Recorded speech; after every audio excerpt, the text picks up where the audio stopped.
சிம்பிளா, ஈஸியா ஹோட்டல் ஸ்டைல்ல சிக்கன் குஸ்கா பிரியாணி எப்படி நம்ம வீட்லயே பண்றதுன்னு பார்க்கலாம். 10 நிமிஷத்துல பண்ணிறலாம். நல்லா உதிரி உதிரியா இருக்கும். இதுக்கு முதல்ல 2 கப் ரைஸ் எடுத்துட்டு வாஷ் பண்ணிட்டு 10 நிமிஷம் ஊற வச்சுக்கலாம்.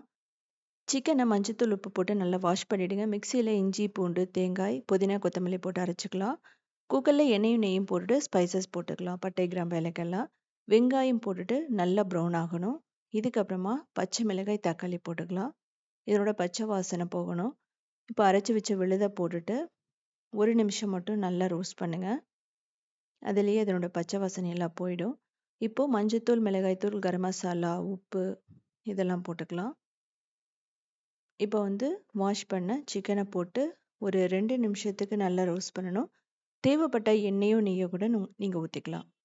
இப்போ இது மூழ்கிற அளவுக்கு தண்ணி ஊற்றிட்டு முதல்ல 3 விசில் மீடியம் ஃப்ளேமில் வச்சிங்க அப்படின்னா ஓரளவுக்கு 90%ல பஞ்சு போல் ரெடி ஆகிடும். ஸோ நீங்கள் டைரெக்டாகவும் ரைஸை போட்டு வைக்கலாம். நம்ம குழந்தைகளுக்கு அப்படிங்கும்போது முதல்ல சிக்கன் குக் ஆகிருக்கணும். இதுக்கப்புறமா ரைஸை போட்டுட்டு இதை மூடி ஒரு விசில் ஹை ஃப்ளேமில், 2 விசில் பார்த்தீங்க அப்படின்னா லோ ஃப்ளேமில் வைக்கணும். தேவைப்பட்ட கரம் மசாலா நம்ம போட்டுக்கலாம். புதினா, கொத்தமல்லி கூட நீங்கள் தூவிடலாம். ஸோ பர்ஃபெக்டாக ரெடி ஆகிடுச்சு. இதுக்கு கத்திரிக்காய் சட்னி இல்லை அப்படின்னா ரைத்தாவோட எடுத்துக்கலாம். எக்கும் வெள்ளரிக்காயும் ரொம்ப சூப்பராக இருக்கும்.